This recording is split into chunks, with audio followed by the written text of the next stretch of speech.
या जी, मैं दिल से धन्यवाद देना चाहता हूँ परमेश्वर ने जो समय मुझे दिया। मेरा नाम पास्टर ने बताया, मेरा नाम किशोर सागर है। मैं महाराष्ट्र का रहने वाला हूँ और एक अविश्वासी परिवार में मैं पैदा हुआ। और 5 साल की उम्र में, जब मैं 5 साल का था, मेरी बड़ी बहन जुड़ी है यहाँ पर। जब वो 9 साल की थी, मेरे पिता को कैंसर हो गया और कैंसर के कारण वे इस दुनिया को छोड़कर चले गए। हम लोग प्रभु को नहीं जानते थे और जीवन बहुत अधिक संघर्ष से भरा हुआ था। जीवन में बहुत अधिक चुनौतियां थी। कई बार ऐसा लगा कि जैसे दुनिया को छोड़ दें। कई बार मेरी माँ ने आत्महत्या करने की कोशिश करी। मैं आज भी याद करता हूँ, हम लोग जहाँ रहते थे, हमारे घर के थोड़े से दूर में एक बड़ा सा कुआं था।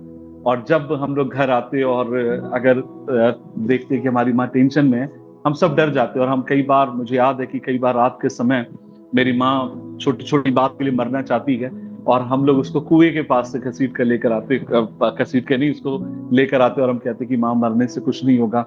और ये सब सोचते समय, ऐसे हालातों से होकर जाते समय, किसी ने एक दिन मेरी माँ को यीशु मसीह के बारे में बताया। उन्होंने कहा, आंटी, आज शाम के समय आप हमारे घर आइए। और मेरी माँ ने बोला, क्या होगा? उन्होंने कहा, शाम के समय पास्टर साहब आएंगे और वे आपके लिए प्रार्थना करेंगे। उस बात को सुनकर मेरी माँ वहां जाती है मीटिंग में, और जब वो पहुंची तो उसको कुछ समझ में नहीं आ रहा है वहां पर क्या हो रहा है, क्या चल रहा है।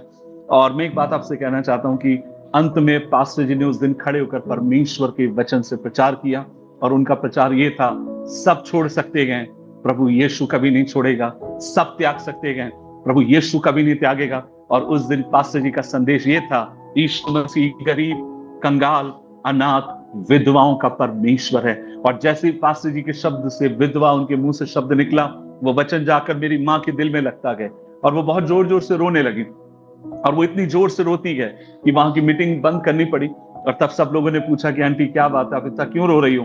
और तब वो कहती है, मैंने अपनी जिंदगी में कभी भी एक ऐसे शब्द नहीं सुने, कभी एक ऐसे ईश्वर से मैं नहीं मिली जो गरीब, कंगाल, अनाथ, विधवाओं से प्यार करता है। और कुछ जब जब वो शांत हो गई, चुप हो गई, फिर से मीटिंग शुरू हुई। और वो कहती है, घर के कोने में वो बैठी हुई थी और उसको कुछ समझ में नहीं आ रहा था, लेकिन घर के कोने में बैठकर वो अपने घुटने के ऊपर आती है और वो ये प्रार्थना करती है, यीशु, मैं आपके बारे में ज्यादा नहीं जानती हूँ, लेकिन आपकी वाणी मुझे सच्ची लगी। आपकी वाणी ने मेरी जिंदगी को छू लिया। यदि आप मुझे कभी नहीं छोड़ेंगे तो मैं भी आपसे वादा करती हूँ, प्राण देने तक मैं भी आपको कभी नहीं छोड़ूंगी। और उस दिन परमेश्वर के वचन ने उसकी जिंदगी को छुआ। और मैं आपसे कहना चाहता हूँ, 2012 29 जुलाई को वो इस दुनिया को छोड़कर अपने प्यारे प्रभु के भवन में, अपने प्यारे प्रभु के पास चले गई। लेकिन जब तक वो रही, प्रभु के विश्वास टूट रही, ईमानदार रही, और परमेश्वर उसकी जिंदगी को चलाते रहा। आज शाम के समय मैं आपसे कहना चाहता हूं, प्रभु के वचन में सामर्थ्य है, परमेश्वर के वचन में ताकत है। वो जीवन बदलता है, परिवार बदलता है, और हमारे भविष्य को बदलने की वो ताकत रखने वाला परमेश्वर है। और उसका वचन आपकी मेरी जिंदगियों को बदल सकता है। तो इसलिए आज शाम के समय जब हम मिलकर उस वचन को सुनते हैं, ध्यान से परमेश्वर के वचन को सुने, ताकि प्रभु अपने वचन के द्वारा आपकी मेरी जिंदगियों को आज शाम के समय परमेश्वर छूने पाए। एक खास संदेश मैं आपके साथ बांटना चाहता हूं, और जो परमेश्वर लगातार मेरे दिल से जिससे बात करते आया है, और मैं विश्वास करता हूं कि आज प्रभु अपने वचन से हम सबसे परमेश्वर बात करने पाएंगे। प्रेरितों के काम की किताब, यदि आपके पास बाइबल है आप मेरे साथ निकालें। प्रेरितों के काम की किताब अध्याय 27, उसकी 1 से लेकर 3 आयत तक। Acts chapter 27 verse 1 to 3। 27 अध्याय 1 से लेकर 3 मैं आपके लिए पढ़ूंगा। लिखा है, जब यह निश्चित हो गया कि हम जहाज द्वारा इटली को जाएं, तो उन्होंने पौलुस और कुछ अन्य बंदियों को यूलियुस नामक अगस्तुस के पलटन के एक सूबेदार के हाथ में सौंप दिया। और अर्तिमियुस के एक जहाज पर, जो असिया के किनारे की जगहों में जाने पर था, चढ़कर हमने उसको खोल दिया। और अर्तिकुस नामक थिस्सलुनीके का एक मकदूनी भी हमारे साथ था। दूसरे दिन हमने सैदा में लंगर डाला और यूलियुस के ने पौलुस पर कृपा करके उसके मित्रों के यहाँ उसको जाने दिया और उसका सत्कार, ताकि उसका सत्कार किया जाए। आइए मिलकर प्रार्थना करें। प्रभु जी, हम धन्यवाद देते हैं इस दिन के लिए। हम मिलकर आपके पास आते हैं और कहते हैं कि आप भले हैं, अच्छे हैं। प्रभु जी, कुछ देर जब हम मिलकर आज आपके वचन से मनन करें, हमारी प्रार्थना है प्रभु जी, अपने वचन से आप हमसे बात करिए। प्रभु जी, किसी मनुष्य की इच्छा नहीं, ना ही हमारे शब्दों की निपुणता, लेकिन आज हम प्रार्थना करते हैं परमेश्वर, आपका आत्मा एक एक की जिंदगियों से बात करे, एक एक को विश्वास में बढ़ने के लिए मदद करे। प्रभु जी, जब यहां से आज हम रुखसत हों, परमेश्वर अपने अपने घरों में तो बैठे हैं, लेकिन परमेश्वर अंत में हम ये कहने पाए, यीशु भला गए, यीशु अच्छा गए और उसकी करुणा सदा की गए। सो प्रभु जी, अपने वचन से आप हमें हिम्मत दीजिए, बल दीजिए, ताकि हम आपके ऊपर भरोसा रखें। प्रार्थना सुनने के लिए धन्यवाद, यीशु मसीह के नाम से मांगते गए, आमीन आमीन आमीन। मैं विश्वास करता हूं आपने इस वचन को सुना होगा और आपने इस वचन को पहले जरूर पढ़ा होगा। और वचन है पौलुस के बारे में, लिखा गया परमेश्वर के वचन में अध्याय 27 उसकी 1 आयत में कि जब हमें निश्चित हो गया कि हमें इटली में ले जाया जाएगा, अर्थात हमें रोम में ले जाया जाएगा। ध्यान दीजिए, हम यहां पर देख रहे हैं कि पौलुस और उसके जो पौलुस को पकड़ लिया गया और उसको पकड़कर अलग अलग लोगों के सामने उसको ले जाकर खड़ा किया। और उसके बाद फिर एक समय, वो समय आता गया कि अब उसको रोम के शासक के सामने उसको खड़ा होना है। अब सवाल यह है, पौलुस ने अपराध क्या किया? उसने कौन सा पाप किया?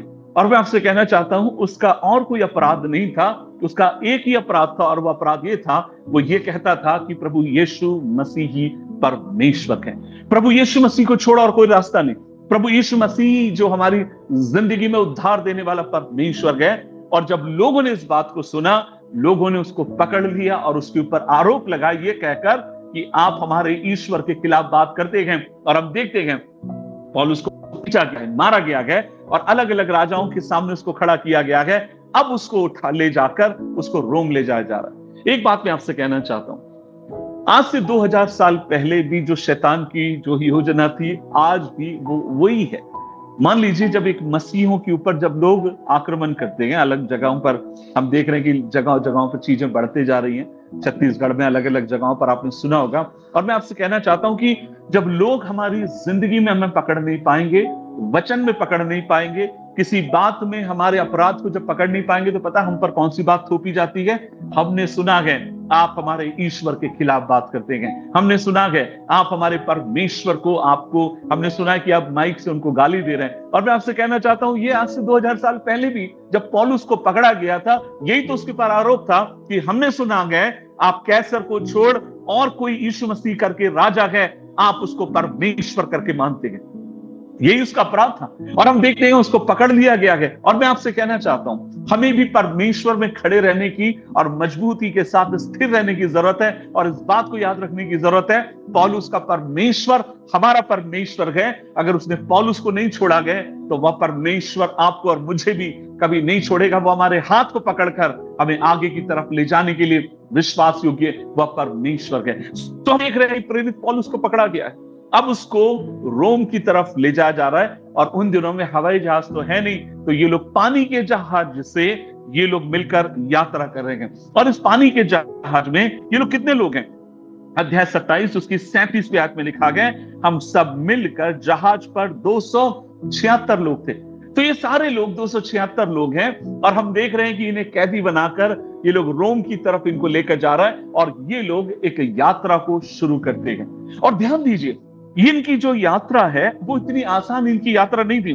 27 अध्याय उसकी 4 पर देखिए, लिखा गया, वहां से जहाज खोलकर हवा विरुद्ध में होने के कारण हमने साइप्रस की आड़ में होकर हम चले। सो जैसे ही इनका पानी का जहाज निकलता गया 276 लोगों को लेकर, और रास्ते में हम देखते हैं बड़ा तूफान वहां पर है, बहुत आंधी वहां पर है।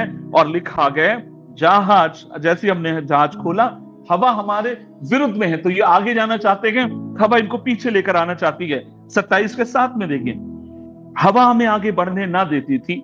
और लिखा गया, जब हम बहुत दिनों तक धीरे धीरे चलकर कठिनाई से कदुनिस के पास पहुंचे, तो इसलिए कि हवा हमें आगे बढ़ने ना देती थी। तो जैसे जैसे लोग बढ़ते जा रहे हैं, हवा तेज होती जा रही है। अब उसका 27 का 14 पर देखिए, परंतु थोड़ी देर में जमीन की ओर से एक बड़ी आंधी उठी। तो ये लोग आगे की तरफ बढ़े हैं, कहीं इनको जमीन दिखी गया, और फिर थपेड़ों ने इनको उठाकर फिर से हम देख रहे हैं समुद्र में उनको फेंक दिया गया। आप देखिए 17 पद में लिखा गया, और फिर मल्लाहों ने उसे खोलकर उपाय किया और बांधा। और फिर ये लोग एक काम करते हैं, उसके 19 पद में आप देखिए, और मल्लाहों ने फिर एक काम किया कि ये लोग देख रहे हैं कि आंधी और तूफान के कारण जहाज डूब ना जाए, इसलिए इन्होंने जहाज का सामान फेंकना शुरू किया। 19 पद में हम देखते हैं, तीसरे दिन उन्होंने अपने हाथों से जहाज का सामान फेंक दिया, और अब बहुत दिन तक न उनको सूरज दिखाई दिए, न तारे दिखाई दिए। बड़ी आंधी चलती रही और अंत में हमारे बचने की आशा खत्म हो गई। सो हम ये देख रहे हैं कि ये लोग जो समुद्र की यात्रा में हैं, ये यात्रा इतनी आसान नहीं है। इन लोगों की मौत को ये लोग बिल्कुल आमने सामने देख पा रहे हैं, और जब मौत को आमने सामने देख पा रहे हैं और हम देखते गए, परमेश्वर का वचन कहता है एक समय ऐसा आता है ना इनको रात क्या है समझ में आ रही है, ना दिन क्या है समझ में आ रहा है, और सबने उम्मीद छोड़ दी है कि अब हम बचेंगे नहीं, हम लोग मरने वाले हैं। देखिए, मैं आपसे कहना चाहूंगा, इस आंधी और तूफान की अवस्था में जब सब कहते हैं कि हम मरने वाले हैं, उस आंधी और तूफान की अवस्था में हम देखते हैं पौलुस एक विश्वासी है, और उसने अपने एटीट्यूड को किस तरीके से बना के रखा, किस तरीके से उसने अपने रवैये को उसने बना के रखा।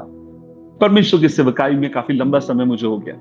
एक चीज मैंने देखी है, जब कई बार लोग मेरे से पूछते हैं, पास्टर किशोर आप एक बात बताइए कि एक व्यक्ति प्रभु में मजबूत है, एक व्यक्ति आत्मिक है, आप उसको कैसे जानेंगे? कितनी वो बाइबल जानता है, क्या कितनी देर वो प्रार्थना करता है, किस तरीके से आप उसको जानेंगे? और मैं हमेशा इस बात को कहता हूं, अगर एक व्यक्ति प्रभु में कितना मजबूत है, अगर आप जानना चाहते हैं, तो आप देखिए, जब जीवन में दुख आते समय, जीवन में चिंताएं आते समय, जीवन में जब अविश्वास आते समय, आपने जो सोचा परिस्थितियां उसके विपरीत होते समय, आप किस तरीके से प्रभु में स्थिर रहते हैं। क्योंकि जब आप नॉर्मल हैं, आप कभी भी आपकी परिस्थिति को, आप कितनी प्रार्थना करते हैं, वचन पढ़ते हैं, नॉलेज से, मैं आपसे कहना चाहूंगा, इससे पता नहीं चलेगा, आपकी मैच्योरिटी पता चलती है। How you face the challenges, आप चुनौतियों का कैसे सामना करते हैं। और यहां हम देख रहे हैं प्रेरित पौलुस चुनौतियों का सामना कर रहा है, आंधी और तूफान से होकर जा रहा है। मैं आज रात के समय अगर मैं पौलुस भाई से पूछता हूं, भाई पौलुस एक बात बताइए, आप तो आंधी और तूफान में थे और आपकी बचने की उम्मीद खत्म हो गई, आप सबको लगा खत्म होने वाला है, लेकिन आप तो मरे नहीं है, लेकिन कौन सी वो बात है जिसने आपको प्रभु में स्थिर बना के रखा? और तब मैं आपसे कहना चाहूंगा, जब मैं इस वचन को पढ़ता हूं, और तब मुझे लगता है जैसे पौलुस मुझसे 3 या 4-5 बातें यहां से कहना चाहता है। आंधी और तूफान के बीच में मैंने उन बातों को किया जिन्होंने मुझे आंधी और तूफान में स्थिर रहने में मेरी मदद करी। याद रखिए, वो आंधी तूफान चलते रहे, लोग मरने की सोच रहे हैं, लोगों को लगा सब कुछ खत्म हो गया, लेकिन ऐसे समय एक विश्वासी अपने एटीट्यूड को किस तरीके से बनाकर रखता गया। मैं कुछ बातें पौलुस की जिंदगी से आज रात आपके साथ बांटना चाहता हूं। देखिए वहां पर क्या लिखा गया, अध्याय 27 उसकी 3 आयत लिखा है, अरिस्तमुर्त का एक जहाज हमने खोलकर असिया के किनारे की जगह पर जाने पर चढ़कर हमने उसको खोल दिया, और अरिस्तखुर्त नामक थिस्सलुनीके का एक मकदूनी हमारे साथ था। ध्यान से सुनिएगा, जब इस यात्रा को पौलुस कर रहा है, उसको रोम में जाना है, राजा के सामने खड़े होना है, वहां पर अपनी बातों को रखना है, हम ये देख रहे हैं पौलुस वहां पर अकेला नहीं है, पौलुस के साथ एक विश्वासी भाई को हम देखते हैं, और उसका नाम क्या है?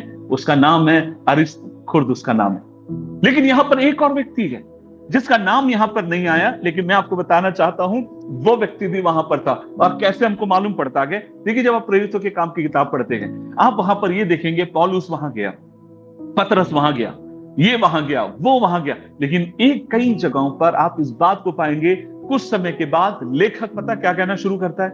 वो वहां गया, वो वहां गया, वो सही है, फिर वो कहना शुरू करता है हम मिलकर वहां पर गए, हमने ऐसा किया। आपको पता वहां पर क्या लिखा गया, जब यह निश्चित हो गया कि हम जहाज द्वारा इटली को जाएं। अब बार बार वहां पर हम शब्द इस्तेमाल होते हुए देख रहे हैं। हम का मतलब पता है क्या है? इस किताब को जो लिखने वाला है, जिसका नाम लूका है, वह भी अपने आप को जोड़कर बता रहा है कि हमने जहाज को खोला ताकि हम आगे की तरफ बढ़े। अरिस्तखुर्त हमारे साथ था, और वो बार बार हम करके शब्द का इस्तेमाल करता गया। तो कहीं ना कहीं मुझे ये मालूम पड़ता है, वो ये है, यहां पर इस यात्रा में पौलुस अकेला नहीं है। इस यात्रा में पता है कौन? अरिस्तखुर्त उसके साथ है, लूका उसके साथ है। अगर हम पहली बात अगर हम पौलुस से कहेंगे, भाई पौलुस एक बात आप मुझे बताइए, जब आंधी और तूफान के समय आप क्यों घबराए नहीं, क्यों आपने साहस नहीं छोड़ा? और तब पता पौलुस क्या कहेगा? पौलुस पहली बात हमसे कहना चाहता है, और वो ये है, इस आंधी और तूफान की यात्रा में मैं अकेला नहीं था, मेरे साथ मेरे और भी विश्वासी भाई बहन मेरे साथ खड़े थे। आज इस रात के समय इस वचन को सुनने वाले एक भाई बहनों से मैं कहना चाहता हूं, हम सब बहुत एक संघर्ष के समय से होकर जा रहे हैं, और याद रखिए सत्ता है वो लगातार बढ़ता जाएगा। मैं 25 साल की इस सेवकाई में 3 बार मैंने ये प्रार्थना करी कि प्रभु मेरी आत्मा में तेरे हाथ में सौंपता हूं, क्योंकि 3 बार मेरा मोब लिंचिंग होते हुए बचा, 2 बार यूपी में, 1 बार जब मैं उड़ीसा में था, और तीनों बार मैंने यही प्रार्थना करी, प्रभु मेरी जिंदगी में आपके हाथ में सौंपता हूं। और परमेश्वर, मुझे लगा जैसे मैं मरने वाला हूं, मैंने कहा प्रभु जब मैं मर भी रहा हूं तो आप मुझे अनुग्रह देना कि मैं आपके साथ विश्वास योग्य रहने पाऊं। लेकिन प्रभु ने अपनी दया में मुझे बचा लिया। लेकिन मैं आपसे क्या कहना चाहता हूं, सताव बढ़ता जाएगा और चीजें बढ़ती जाएगी, लेकिन इन सब में हम सब स्थिर अगर हमें रहना है तो हमें पहला काम हमें करना आना चाहिए, और वो ये है, हमें अकेले रहने की जरूरत नहीं है, हमें लगातार परमेश्वर की संगति में हमें बने रहने की आवश्यकता है।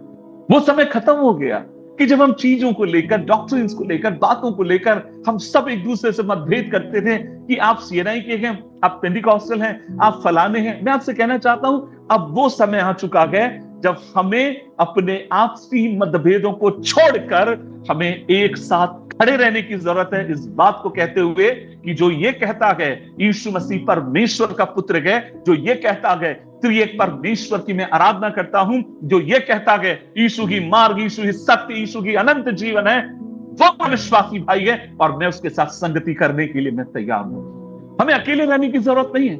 और मैं आपसे कहना चाहता हूं, अगर आप अकेले अगर रहने वाले इंसान हैं, आपको लगता है कि मैं अकेले रहूंगा, जंगल में रहूंगा, याद रखिए मसीह जिंदगी वैराग्य की जिंदगी नहीं है। वैराग्य का मतलब होता है आप सब कुछ छोड़कर आप पहाड़ पर चले गए, आप पर्वत पर चले गए और आप कह रहे हैं मैं अकेले यहां पर जिंदगी जीऊंगा। मसीह जिंदगी वैराग्य का जीवन नहीं है। मसीह जीवन संगति का जीवन है, जहां पर हम एक दूसरे के हाथ को पकड़कर हम आगे की तरफ बढ़ते गए, एक दूसरे को हिम्मत देते गए, एक दूसरे को बल देते गए, एक दूसरे के कंधे के ऊपर हाथ रखकर हम कहते गए हमें डरने की जरूरत नहीं है, हम प्रार्थनाओं में आपके साथ हैं, विश्वास में आपके साथ हैं, परमेश्वर विश्वास योग्य है हमारी परिस्थिति में उठाकर हमें खड़ा करने के लिए। आज इस रात के समय में, आप शाम के समय आपसे कहना चाहूंगा, एक एक विश्वासियों से कहना चाहूंगा, संगति में रहिए, अपने आप को अकेले मत छोड़िए, आप संगति में बने रहिए। लेकिन जब आप संगति भी करें तो आप ध्यान से करिए। देखिए परमेश्वर के वचन में एक वचन जो मुझे बहुत हिम्मत देता है, और मुझे लगता है कि उससे ज्यादा क्लियर शायद नए नियम में एक और वचन मिलना मुश्किल है, जो आपको मुझे बताता है कि एक विश्वासी को किस तरीके से संगति करने की जरूरत है। और जो वो वचन आपको मुझे मिलता है, अध्याय इब्रानी की किताब अध्याय 10 और उसकी 23 और 24वीं आयत लिखा गया। हिब्रू चैप्टर 10 वर्स 23 और 24 लिखा गया, आओ हम अपनी आशा के अंगीकार को दृढ़ता से थामे रहे, क्योंकि जिसने प्रतिज्ञा की है वो सच्चा है, और प्रेम और भले काम में उकसाने के लिए एक दूसरे की चिंता किया करो, और एक दूसरे के साथ इकट्ठा होना ना छोड़े जैसे कितनों की रीति है, पर एक दूसरे को परस्पर समझाते रहे, और जो जो उस दिन को निकट आते देखो त्यों तो ये और अधिक किया करो। बाइबल क्या कहती है? जब आप फेलोशिप करते गए, जब हम इकट्ठा होते गए, हमें क्या करने की जरूरत है? वचन में लिखा गया हमें प्रेम में बढ़ना है। दूसरी बात, हमें एक दूसरे को उत्साहित करना है। किस काम में? भले काम में हमें उत्साहित करना है। तीसरी बात हमें जो करने की जरूरत है, और वहां पर हम देखते हैं हमें एक दूसरे को समझाने की जरूरत है, एक दूसरे को समझाइश देने की जरूरत है। अगर एक व्यक्ति परीक्षा में है, आप उल्टी सीधी बात बोलकर उसको खत्म मत करिए, आप उसको समझाइए, आप उनको इंकरेज करिए, आप उनसे कहिए परमेश्वर आपके साथ है, आप उनसे कहिए परमेश्वर ने कभी आपको छोड़ा नहीं है। एक बात मैं आपसे कहना चाहता हूं, जो चर्च के भीतर मुझे लगता है हम सब में कहीं ना कहीं एक चीज जो बढ़ते जा रही है, और पता वो है हम एक दूसरे को बहुत जज करते गए, हम एक दूसरे का बहुत न्याय करते गए। हमें लगता है मैं बहुत सही हूं, वो सही नहीं है, मैं बहुत प्रार्थना करता हूं, वो बिल्कुल प्रार्थना नहीं करते। और हम सबको मैं आपसे कहना चाहता हूं, हमें जज करने की जरूरत नहीं है, हमें एक दूसरे को उत्साहित कर कर एक दूसरे को प्रभु में हमें खड़ा करने की जरूरत है। जब मेरा बेटा अगर गलती करता है और मैं उससे कह रहा हूं कि बेटा तू भाग मत, बारिश हो रही है, तू गिर जाएगा, और अगर वो मेरी मान ली और मान लीजिए जाकर वो गिर जाता है और वो बहुत बुरी तरीके से गिरा है, तो मैं क्या खड़े रहकर यहां से ये कह के चिल्लाऊंगा मैंने कहा था ना तू भागेगा गिर जाएगा, और वो वहां पड़ा हुआ, क्या मैं उसको बारिश में पड़े रहने दूंगा? बिल्कुल नहीं। मेरा पहला काम ये होगा, मैं दौड़ कर जाऊंगा, उसको उठाऊंगा, गले से लगाऊंगा, उसको हिम्मत दूंगा, उसको घर लेकर आऊंगा, और जब वो ठीक हो गया ना, तब मैं उसको समझाऊंगा बेटा देख मैंने तेरे से मना किया था जाना नहीं, और तू गया ना, और इसलिए तू गिर गया। और आज मैं आपसे कहना चाहता हूं, अगर कुछ गिरे हुए विश्वासी मसीह भाई लोग हैं, जो विश्वास में कमजोर हो गए, जो परमेश्वर से दूर हो गए, जिन्होंने जिंदगी में कुछ गलत निर्णय लिए जिसके कारण आज वो उनको भुगत रहे, मैं आपसे कहना चाहता हूं, लेट द लॉर्ड जज देम, परमेश्वर उनका न्याय करे। लेकिन एक विश्वासी होने के नाते मेरा काम ये है, मैं उनको प्रभु में मजबूत करूंगा, मैं उनको उत्साहित करूंगा, मैं उनको कहूंगा एक और बार परमेश्वर आपको उठाने के लिए तैयार है और मौका देने के लिए तैयार है। आइए इस यात्रा में हम आगे की तरफ हम बढ़ते चले जाएं। Let's encourage each other. आज के समय में हमें इंकरेजमेंट की जरूरत है। आज के समय में हमें एक दूसरे को उत्साहित करने की जरूरत है। आज के समय में हमें एक दूसरे का हाथ पकड़कर उनको परमेश्वर में खड़ा करने की हमें जरूरत है। पौलुस आंधी और तूफान में आप क्यों नहीं डरे? क्यों नहीं? वो कहेगा मैं डरा था। क्यों नहीं टूटा पौलुस? क्यों नहीं आप टूटे? और तब पौलुस कहेगा मैं टूटा इसलिए नहीं, मैं अकेला नहीं था, मेरे साथ और भी विश्वासी भाई बहन थे। पहली बात जो मुझे लगता है, जो मैं देखता हूं, मुझे लगता नहीं है, मैं यहां पर देखता हूं परमेश्वर के वचन में जिसने उसको हिम्मत दी, और वो था संगति। संगति, संगति। मैं आपसे कहूंगा, अगर हम फिजिकली नहीं मिल पा रहे हैं, ये जूम एक बहुत अच्छा माध्यम है। और ये भी हम आपस में क्या कर रहे हैं, शरीर में हम लोग दूर होंगे, लेकिन हम आपस में क्या कर रहे हैं, एक संगति कर रहे हैं और एक दूसरे को परमेश्वर के वचन में हम लोग उत्साहित कर रहे हैं। मैं वहां पर दूसरी बात देखता हूं, और जब मैं ये कहता हूं कि भाई पौलुस कौन सी ऐसी बात है जिसने आपको परमेश्वर में बना के रखा, और ये मेरे दिल के बहुत निकट है। उसके 27 अध्याय, और हम देखते हैं 27 अध्याय में उसके 22 पद में हम देखते गए, परंतु मैं तुम्हें समझाता हूं कि ढाढ़स बांधो, क्योंकि तुम में से किसी के प्राण की हानि ना होगी, पर केवल जहाज की, क्योंकि परमेश्वर जिसका मैं हूं। और फिर वो कहता है, परमेश्वर जिसका मैं हूं और जिसकी मैं सेवा करता हूं, the God to whom I belong। है ना, ये मेरे बहुत निकट है मेरे दिल के। यहां से एक बात कहना चाहता हूं, क्या लिखा है वहां पर? लिखा गया परमेश्वर जिसका मैं हूं, और फिर वो कहता गया जिसकी मैं क्या करता हूं, सेवा करता हूं। एक बात आपसे बोलना चाहता हूं, जो दूसरी बात जो पौलुस कहेगा कि जिसने मुझे प्रभु में स्थिर बना के रखा, पता है वो क्या थी? वह थी, मैंने अपनी पहचान को खोया नहीं। मैं जानता हूं मेरा परमेश्वर कौन है, मैं जानता हूं मेरा परमेश्वर जिस पर मैंने भरोसा रखा गया, मेरा परमेश्वर कौन है। और पौलुस कहेगा मैंने अपनी पहचान को खोया नहीं। एक बात आपसे कहना चाहता हूं, जो बात हमें पकड़कर मजबूती के साथ रखने की जरूरत है, और वो है हमारी पहचान की हम मसीह में कौन है। देखिए, जब हम इस दुनिया में रहते समय, मैं विश्वास करता हूं परमेश्वर ने हमें दो काम करने के लिए, दो चीज हमारे लिए बहुत महत्वपूर्ण है। पहली बात, जब मैं इस दुनिया में हूं, मैं जब इस दुनिया में रहते समय, मैंने कहा दो चीज मुझे मेरे लिए बहुत इंपॉर्टेंट है। पहली बात, मेरा लक्ष्य क्या है? What is my ultimate goal? मेरा लक्ष्य क्या है इस दुनिया में रहते समय? मेरा पहला लक्ष्य ये है कि मैं मसीह यीशु के समान में क्या करते जाऊं, मैं बनते जाऊं। ये मेरा लक्ष्य, ये मेरा गोल। प्रभु ने मुझे इसलिए चुना है ताकि मैं अपने मसीह के मानिंद हर दिन क्या होते जाऊं, मैं बनते जाऊं। मैं आपसे कहूं, अगर आप कहेंगे मैं पास्टर जी 3 घंटे प्रार्थना करता हूं, मैं कहता हूं धन्यवाद, लेकिन एक बात आपसे बोलूं कि आपकी 3 घंटे की प्रार्थना आपको मसीह के समान बदल रही है, नहीं बदल रही? आप कहेंगे पास्टर जी मैं बाइबल को उत्पत्ति से लेकर प्रकाशित वाक्य तक जानता हूं, मैं कहता हूं थैंक यू सो मच, बहुत धन्यवाद कि आप इतना उसको जानते हैं। लेकिन सवाल यह है कि आपका नॉलेज आपको यीशु मसीह के मानित बनने के लिए मदद कर रहा है या नहीं कर रहा है?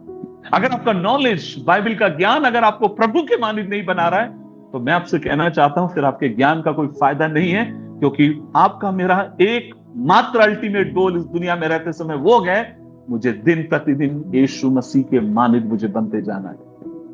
मैं वरदानों में घमंड कर सकता हूं, मुझे प्रचार नहीं आता, मैं पास प्रचार करता हूं, मैं फलाना नहीं करता, अरे ठीक है, और वो अच्छी बात है आपको वरदानों में बढ़ना है, लेकिन क्या आप यीशु मसीह के मानित कितने बन गए? दूसरी बात, और वो ये है, मुझे अपने आप को, मुझे पहचान में, मुझे इस पहचान में बढ़ने की जरूरत है कि यीशु मसीह मेरा प्रभु है। प्रभु यीशु मसीह मेरा प्रभु है। और यहां हम देखते हैं पौलुस क्या कह रहा है। पौलुस कहता है जिस परमेश्वर का मैं हूं, सोचिए आंधी और तूफान में उसने बिल्कुल भी उस पहचान को खोया नहीं, जिस परमेश्वर का मैं हूं। मैंने पिछले हफ्ते बोल रहा था, मैं जूम में ही कहीं प्रचार कर रहा था, मैंने कहा कि मैंने एक वीडियो देखा पंजाब में, एक दर्दनाक वीडियो की एक माँ थी और बेटा उनका चर्च जाते लगातार। बेटा शायद चर्च में एक अच्छी थोड़ा बहुत बड़ा नहीं लेकिन कुछ ना कुछ एक्टिव था। और एक दिन की बात है, मेरे ख्याल से तूफान के समय चर्च का एक मंच था, शायद वो गिर गया और लड़के के सर में चोट लगी और वो मर गया। और मैं एक बात ये देख रहा था कि जब वो मर गया, दुख की बात है कि जवान बच्चा इस दुनिया को छोड़कर चला गया। लेकिन मैंने देखा कि जब वो माँ रो रही है तो छाती पीट पीट के पता क्या कर रही, आग लगे ऐसे चर्च में, आग लगे ऐसे प्रभु में, आग लगे ऐसे भवन में, श्राप दे रही है परमेश्वर। मैं उनके दर्द को समझ रहा हूं। लेकिन मैं एक बात ये कहना चाहता हूं, हाँ ये बात सच है कि जब बच्चा खत्म हो गया, ये तो सहने के बाहर है, हम तो सोच भी नहीं सकते अपने बच्चों की गलत जरा सा भी हो जाए। लेकिन मैं एक बात आपसे बोलूं, बेटा खत्म हो गया, दुख की बात है, लेकिन उस दर्द में वो अपनी पहचान को खो दी, और वो पहचान ये है कि वो परमेश्वर की बेटी है। क्या आप जानते हैं आपकी पहचान क्या है? हम सब अपनी पहचान के लिए करते हैं। कई बार मान लीजिए, तो मैं तो लंबे समय चर्च का पास्टर रहा हूं, कई बड़ी कलीसियाओं का पासबान रहा हूं, और मैंने देखा है कि जब अगर एक फैमिली, अगर मान लीजिए अगर बढ़ चढ़ के पैसा दे और आप उसके लिए ताली ना बजवाएं, तो समझ लेना कि पास्टर जी की शामत आ गई, क्योंकि वो फैमिली बिल्कुल छोड़ेगी नहीं। क्यों नहीं छोड़ेगी? पास्टर जी हमने इतना किया पर आपने हमारे लिए क्या नहीं बजवाई, ताली नहीं बजाई। क्यों आपके मन में विचार आया? पहचान, ताकि पास्टर जी सबको पता चले कि हमने क्या किया गया, हमने परमेश्वर के लिए बहुत दिया है। पास्टर जी मेरे लिए ताली नहीं बजाई, पास्टर जी मेरे लिए समझते नहीं है, कभी मुझे अप्रिशिएट चर्च में कभी और मैं कहता हूं ये सब करना जरूरी है, लेकिन अगर नहीं अगर कर रहे हैं, और अगर आपकी फिर भी आप किस बात के लिए जीवित हैं, आप मसीह, आपकी पहचान क्या गए, आपकी पहचान क्या? लोग जो ताली बजा रहे हैं, लोग जो बोल रहे हैं, क्या वो आपकी पहचान है, या यीशु मसीह आपकी पहचान है? और मैं आपसे कहूंगा मसीह हमारी पहचान है, जिसको हमको पकड़कर थाम कर हमको आगे की तरफ हम बढ़ने की जरूरत है। मैं छोटा था, मेरी बहन यहाँ पर है और मुझे बोलना अच्छा लगता है, जब मेरी बहन है तो अपनी कुछ गवाहियों को देना मुझे बहुत अच्छा लगता है। और मैं याद करता हूँ उस समय मैं बेकरी में काम करता, और जब एक बेकरी में काम करते समय मुझे याद है कि मेरा बेकरी का मालिक कभी मुझे किशोर करके नहीं बुलाता था, वो हमेशा मुझे अनाथ करके कहता। वो हमेशा जब भी मुझे बुलाता गंदी गंदी मुझे गालियां देता और मुझसे कहता, हे अनाथ तू इधर आ, हे अनाथ तू इधर। और उस समय प्रभु को नहीं जानता था, और मेरे को आज भी अच्छे साथ एक दिन मैं कुछ काम कर रहा था और मेरे हाथ से काम बिगड़ गया, उसने मुझे बहुत मारा, मुझे बहुत अच्छा। और मुझे याद है कि वो मेरी कॉलर पकड़कर मुझे दुकान से बाहर गिरा देता गया, मेरे हाथ में थोड़ी सी चोट आ गई और मैं वहां खड़े होकर मैं जोर जोर से रो रहा हूं, और वो मेरे से बार बार कह रहा है, हे अनाथ, मैं और गंदी गाली देकर कह रहा है कि दोबारा तू मेरी बेकरी के भीतर तू कदम मत रखना, बार बार एक ही शब्द अनाथ। लेकिन मैं एक बात आपसे कहना चाहता हूं, ठीक है, और मैं उससे हमेशा कहता, उसको चाचा पे बोलता था, मुस्लिम था, मैं कहता चाचा आप मुझे अनाथ क्यों कहते हैं? ठीक है मेरी बाप नहीं है लेकिन मेरी माँ तो है ना। नहीं नहीं नहीं, हम तेरे को अनाथ ही बुलाएंगे।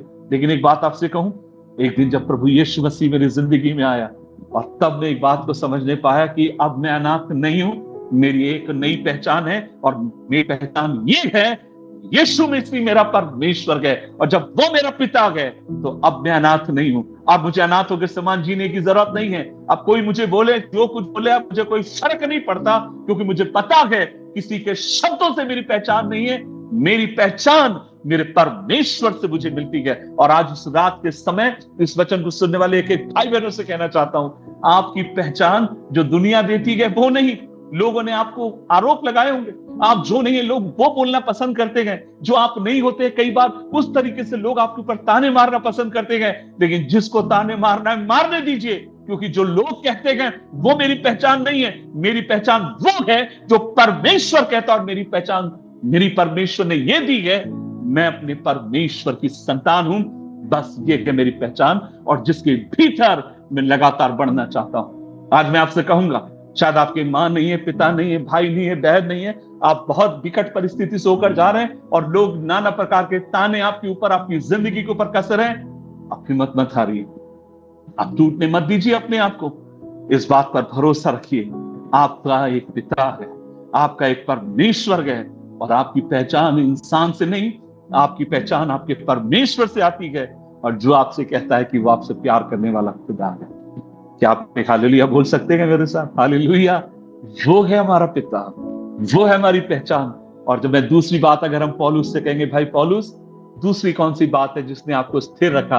और तब पौलुस कहेगा, इस आंधी और तूफान में मैंने कभी भी अपनी पहचान को खोने नहीं दिया।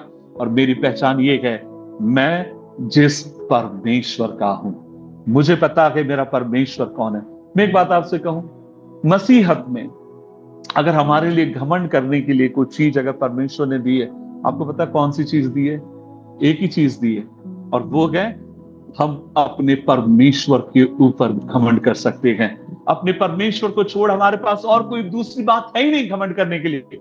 बड़ी गाड़ी होगी, घर होगा, वो सब परमेश्वर की आशीष है, उन सब के लिए धन्यवाद। लेकिन एक बात आपसे कहूं, अगर मेरे लिए कोई घमंड का आधार है, अगर मैं किसी पर घमंड कर सकता हूं, अपने परमेश्वर को छोड़ मैं और किसी चीज पर घमंड नहीं करूंगा। हालेलुया। सो यहां हम देखते हैं पौलुस कहेगा दूसरी बात, मैंने अपनी पहचान को खोया नहीं।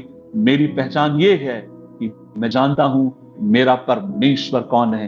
तीसरी बात मैं जल्दी जाना चाहता हूं, तीसरी बात मैं वहां पर देखता हूं, और जो आपको मुझे दिखाई देती है, और मैं चाहता हूं उसको ध्यान से सुनिएगा। तीसरी बात जो मैं देखता हूं, और वो ये है, वहां पर पौलुस कहता है, क्योंकि मैं जानता हूं जिसका मैं हूं और जिसकी मैं सेवा करता हूं। उसके स्वर्गदूत ने आज रात मेरे पास आकर कहा, हे पौलुस मत डर, तुझे कैसर के सामने खड़ा होना आवश्यक है। और देख, परमेश्वर ने जो इतने लोग तेरे साथ यात्रा कर रहे हैं तुझे दिया है। अब यहां पर हम देख रहे हैं कि पौलुस लोगों के सामने खड़े होकर कह रहा है कि परमेश्वर ने अपने दूत को भेजकर मेरे से बात करी। परमेश्वर ने एक स्वर्गदूत को भेजा, और वो क्या कहता है? उसने मुझसे कहा, उसके दूत ने रात में आकर कहा, हे पौलुस मत डर, तुझे कैसर के सामने खड़ा होना आवश्यक है, और परमेश्वर ने जितने सारे लोग हैं सबको तेरे हाथ में दे दिया। अब मैं चाहता हूं ध्यान से सुनिएगा, ठीक है? जब पौलुस यहां पर खड़े होकर बात कर रहा है, आंधी और तूफान में है, और परमेश्वर अपने एक दूत को पौलुस के पास भेजता है, स्वर्गदूत को पौलुस भेजता है। और जब पौलुस खड़े होकर जब बात करता है, तो वो क्या बात कर रहा है? एक स्वर्गदूत आया था, उसके 6 पंख थे, और वो उड़ रहा था। मैं दुआ कर रहा था, मेरी आंखें बंद थी, हाथ पैर में हिलना शुरू हो गए, आंखें मेरी कांपना शुरू हो गई, और तब वो दूत को मैंने देखा। और तब दूत ने कहा, पौलुस मैं सिर्फ तुझे इसलिए दिखाई दे रहा हूं क्योंकि तू पवित्र है, बाकी के लोगों का पता नहीं। और तब पौलुस कहता, उसके ये पंख थे, ये थे, वो थे, ये थे। मैं आपसे बोलना चाहता हूं, क्या वो ये सब बात कर रहा था? क्या वो स्वर्गदूत को ग्लोरीफाई कर रहा था? बिल्कुल नहीं। वो वहां पर क्या कर रहा है? वो कह रहा है, वो मान रहा है कि एक स्वर्गदूत आया था, लेकिन उसने मुझसे क्या कहा? उसने जो वचन का, और आपको पता है स्वर्गदूत का वचन उसका खुद का नहीं था। स्वर्गदूत का वचन, किसका वचन वो लेकर आया? परमेश्वर का वचन वो लेकर आया। इसका मतलब ये था, तीसरी बात जो वो करता, और वो ये है, वह स्वर्गदूत से अधिक परमेश्वर के वचन को महत्व देता है। आज इस वचन को सुनने वाले एक एक भाई बहनों से मैं कहना चाहता हूं, हम एक ऐसी दुनिया में जी रहे हैं जहां पर लोग तरह तरह की बातें करते हैं, और मैं स्वर्गदूत देखने के और इन तमाम चीजों के मैं खिलाफ नहीं हूं। अगर परमेश्वर किसी को अनुग्रह देता है उसके लिए धन्यवाद। लेकिन मैं एक बात आपसे कहूं, आज हम एक ऐसे समय में जी रहे हैं जहां पर हम परमेश्वर के वचन से अधिक हम अपने आप को उठाकर बताना चाहते हैं, मैं बहुत पवित्र हूं, मैं बहुत अच्छा हूं। मैंने कुछ दिन पहले, पंजाब में मैं रहता हूं पिछले 5 साल से, और कभी कभी चीजों को मैं देखता हूं, मुझे बहुत दर्द होता है, मुझे बहुत तकलीफ होती है। कुछ दिन पहले मैंने एक वीडियो देखा कि पास्टर साहब एक आ रहे हैं, और लोगों ने अपना हाथ इस तरीके से रखा है, और पास्टर हाथ पर चलते हुए, मेरे ख्याल से पता नहीं, मैं भूल गया जूते पहने थे कि नहीं पहने थे, और हाथ पर चलते हुए उनके वो मीटिंग की सभाओं में वो जा रहे हैं। अब सोचिए, हम किसको ऊंचा उठा रहे हैं? मैं इसके खिलाफ नहीं हूं कि आप पासवानों का आदर करें, जब आप मुझे मिलेंगे आप मेरा सम्मान करेंगे, मुझे अच्छा लगेगा, आदर करेंगे अच्छा लगेगा, लेकिन आपका आदर आपकी आराधना में बदलना नहीं चाहिए। हम किसकी आराधना कर रहे हैं? हम किसको ऊंचा उठा रहे हैं? किस बात को हम ऊंचा उठा रहे हैं? मैं पंजाब में रहता हूं, और मैं नाम लेना नहीं चाहूंगा, लेकिन मैं आपसे कहूंगा, मैं I am not a negative preacher, मैं क्रिटिक करने वाला भी नहीं हूं, लेकिन एक बात तो कहना चाहूंगा, और वो ये है कि मैं यहां देखता हूं, मैं किसी परिवार में गया मैं, और मैंने देखा वहां पर कि कुछ बच्चों के गले में पास्टर लोगों की फोटो है, वो उनकी और उनकी पत्नी की। मैंने पूछा ये क्या है? नहीं नहीं नहीं, ये पास्टर जी की आत्मा है, पास्टर जी का अनुग्रह है और हमारे बच्चों को एक्सीडेंट से बचाएगा। कहां लिखा हुआ है? हम कहां जा रहे हैं? हम किस तरफ जा रहे हैं? हम किस तरीके की हम बातें करने लगे गए? मैं आपसे बोलना चाहता हूं, अगर किसी को ऊंचा उठाना है, परमेश्वर के वचन को छोड़ हमें और किसी चीज को तवज्जो देने की जरूरत नहीं। हम किस तरफ जा रहे हैं?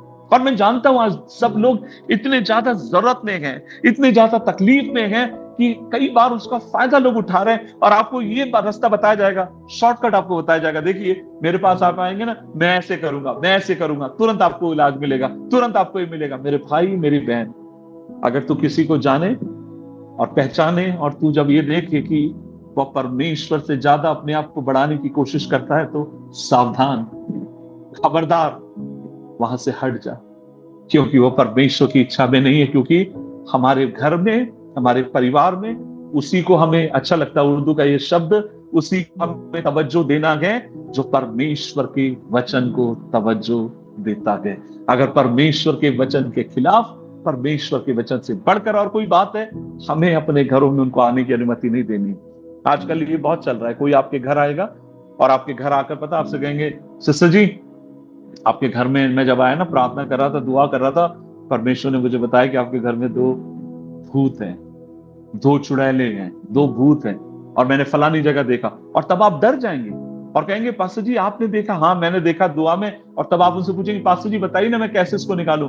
और तब आपसे बताया जाएगा, आप इनको निकालने के लिए ना, आप एक काम करना, आपको अभिषेक परमेश्वर की जन की जरूरत है, आप मुझे बुलाइए, 3 दिन में प्रार्थना रखिए, मैं इसको निकालूंगा। मैं आपसे बोलना चाहता हूं, झूठ बोल रहे हैं वो लोग। अगर आप परमेश्वर को जानते हैं, आप परमेश्वर के वचन को स्थान देते हैं, आपके घर के भीतर अगर परमेश्वर का नाम ऊंचा किया जाता है, आपकी जिंदगी में आप पहला स्थान अपने परमेश्वर को देते हैं।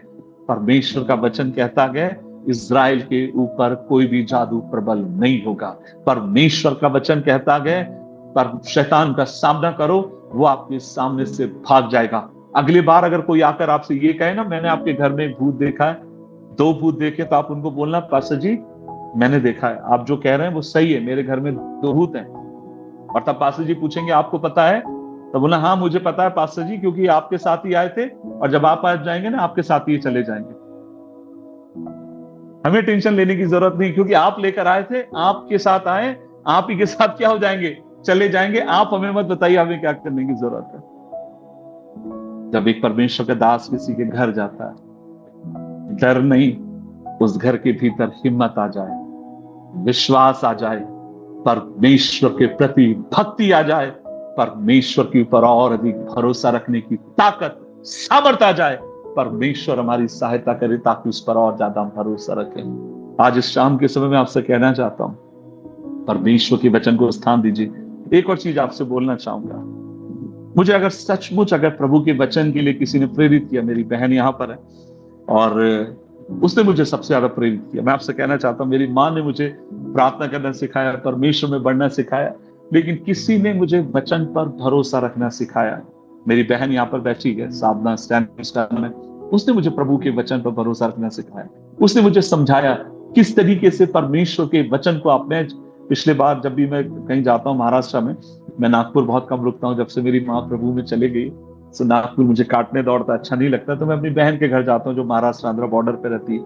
और एक चीज मैं आपसे कहना चाहता हूँ, अच्छा लगता है अगर आप उसके साथ अगर आप 1 घंटे बात करेंगे ना, वो आपसे 60 मिनट में 50 मिनट परमेश्वर के वचन से बात करेंगे। अच्छा लगता है उनके परिवार में जब वो घर के बाहर कदम रखते हैं, उस घर में 2 बेटियां, एक तो अभी जुड़ी हुई है यहाँ पर, और आप देखिए जैसी कदम रखने से पहले भजन से क्या उस घर में बोला जाता है। जब वो अपनी कार में बैठकर यात्रा करते हैं, परमेश्वर के वचन की घोषणा करते हैं। जब जीवन में कोई संघर्ष आता है, परमेश्वर के वचन की घोषणा करते हैं। और आज रात के समय में आपसे कहना चाहता हूं, परमेश्वर के वचन को लीजिए, शैतान का सामना करिए, और वो आपके सामने से भाग जाएगा, क्योंकि परमेश्वर आपका वो प्रभु है जो आपको संभालने वाला परमेश्वर है। अगर हम पौलुस से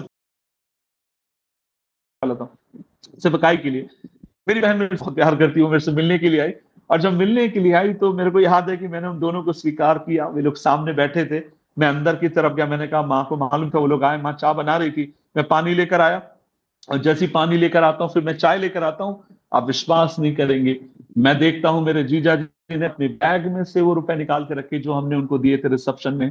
उन्होंने मेरे से कहा, किशोर मैं 1 रुपए नहीं लूंगा। तो मैंने कहा था मैं 1 रुपए नहीं लूंगा, और मैं वो पैसे लेकर जाकर मैं अंदर की तरफ जाता हूँ, मैं अपनी माँ के हाथ में देता हूँ। मैं कहता हूँ, माँ मैंने जिया जी को बोला, वो मान नहीं रहे, समझ नहीं रहे। तब मेरी माँ कहती, ठीक है तू चाय लेकर जा। और जब मैं चाय लेकर अंदर बाकी तरफ आया, मैं फिर अंदर गया। मैं कभी भूल नहीं सकता हूँ, मेरी माँ वो पैसे हाथ में रखे हुए हैं और वो रो रही है, और मैं तब उससे पूछता, माँ क्या हो गया? और तब वो कहती, किशोर ना आंखों ने देखा ना कानों ने सुना, किसी ने दहेज का पैसा आपने दिया हो और कोई आपको लौटा कर चला गया। मैं विश्वास करता हूं आपने भी कभी नहीं सुना होगा। अगर आपने नहीं सुना गए तो आज आप इस गवाही को सुन लीजिए।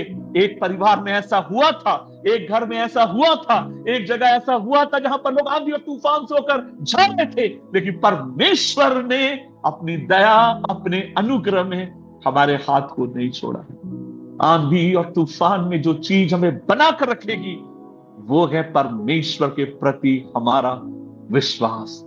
मुझे नहीं मालूम आप किस चुनौती से होकर जा रहे हैं, मुझे नहीं मालूम आपके जीवन का संघर्ष क्या है, लेकिन मैं एक चीज आपसे कहना चाहता हूं, परमेश्वर पे भरोसा बनाए रखिए, परमेश्वर की तरफ नजर को रखिए। जब आपको लगे कि आप कमजोर पड़ रहे हैं, आप चर्च से मत भागिए, आप चर्च की तरफ भागिए। आप संगति से मत भागिए, आप संगति की तरफ भागिए। आप बाइबल से मत भागिए, आप बाइबल की तरफ भाग कर आइए। आप प्रार्थना से मत भागिए, आप प्रार्थना की तरफ भाग कर आइए। परमेश्वर के वचन को आप ले लीजिए। दूसरी बात, अपनी पहचान को कभी खोने मत दीजिए कि आप जीवित परमेश्वर की संतान हैं। तीसरी बात, परमेश्वर के वचन को हर परिस्थिति में ऊंचा करते रहिए। चौथी और आखिरी बात बोलकर बंद करना चाहता हूं, वो ये है, विश्वास को थामे रहिए, विश्वास को थामे रहिए, विश्वास को थामे रहिए, विश्वास को थामे रहिए। आज हमें कुछ समझ में नहीं आ रहा है, आज हमारी आंखों के सामने अंधेरा होगा, आज चारों तरफ अंधेरा हमें नजर आ रहा है, लेकिन एक बात आपसे कहूं, विश्वास को थामे रहिए। एक समय ऐसा आने वाला है जब परमेश्वर अंधेरे को हटाकर हमें अपनी रोशनी हमें दिखाकर हमें बचाने के लिए विश्वास योग्य है। वो हमारे सिर को लज्जित होने नहीं देगा, वो हमारे चेहरे को लज्जित होने नहीं देगा। आइए मिलकर हम प्रभु से प्रार्थना करें। क्यों ना मिलकर अपनी आंखों को बंद करें, हम परमेश्वर से प्रार्थना करें। क्या आज आप आंधी और तूफान से होकर जा रहे हैं? क्या आपके जीवन के सबसे बड़े संघर्ष से आप होकर जा रहे हैं? और आज मैं आपसे कहना चाहता हूं, जिस परमेश्वर की हम सेवा करते हैं, जिस पर हमने भरोसा रखा है, वो कभी हमें लज्जित होने नहीं देगा, कभी हमें लज्जित होने नहीं देगा, वो हमें कभी लज्जित होने नहीं देगा, वो हमें कभी लज्जित होने नहीं देगा। आंधी और तूफान जब आ रहे हैं, आपको लगेगा ये आपको डुबाने आ रहे हैं, मैं आपसे कहूंगा नहीं, ये आंधी और तूफान आज के आंधी तूफान है, लेकिन कल परमेश्वर इन आंधी और तूफानों को आपकी गवाही में बदल देगा। कल आपकी ये गवाहियां होंगी, कल आपकी ये गवाहियां होंगी, कल आपकी ये गवाहियां होंगी। आइए प्रार्थना करें। सर्वशक्तिमान परमेश्वर, हम धन्यवाद देते हैं इस दिन के लिए, और हम मिलकर आपके पास आते हैं और कहते हैं कि आप भले हैं, अच्छे हैं, आपकी करुणा सदा की। प्रभु जी, आपने जो वचन मेरे दिल में दिया, मैंने बड़ी ईमानदारी के साथ आपके बच्चों के साथ बांटा। प्रभु जी, संगति आप हमें करना सिखाई, आपकी पहचान में हमें बढ़ना सिखाई, आपके वचन को प्राथमिकता देना हमें सिखाई, और प्रभु हर परिस्थिति में आप पर विश्वास रखने के लिए कृपा दीजिए। तो आपके बच्चों को आपके हाथ में सौंपता हूं, आपकी आशीष में मांगता हूं। प्रभु जी, यदि कोई मेरी बहन, मेरा भाई, मेरा परिवार यदि आंधी और तूफान की परिस्थिति से होकर जा रहा है, प्रभु मैं कहता हूं यीशु मसीह के नाम में आप देखिए को सांत्वना दें, शांति दें, आपने स्थिर रहने के लिए मदद करें। प्रार्थना सुनने के लिए धन्यवाद। यीशु मसीह के नाम से मांगते हैं, सब लोग मिलकर कहेंगे आमीन, आमीन, आमीन। प्रभु आप सबों को बहुत ऐसे आशीष दे। एक और बात, thank you so much sir, आपने मुझे बुलाया, न्योता दिया, और परमेश्वर आपको आशीष दे। मैं दिल से धन्यवादित हूँ जितने लोग यहाँ जुड़े हैं। पूनम, देखकर अच्छा लगा बेटा, कानपुर से जुड़ी हो, और Megha thank so much, Meerut से जुड़ी है, और कुछ लोग इंडोनेशिया से जुड़े, मैंने कहा कुछ लोग हैं उनके वीडियो ऑफ है, विदेशों से जुड़े। Once again Johnson sir, thank you so much, your presence always makes me encouraged। Johnson sir Indore से हैं और एक काफी बड़ी पोस्ट से रिटायर्ड हुए हैं, और लेकिन बहुत समर्पित एक परमेश्वर के दास है। तमाम लोगों का मैं नाम ले सकता। Thank you so much Sunil for joining. Sunil मेरा आत्मिक बेटा है, डिफेंस में जॉब करता है।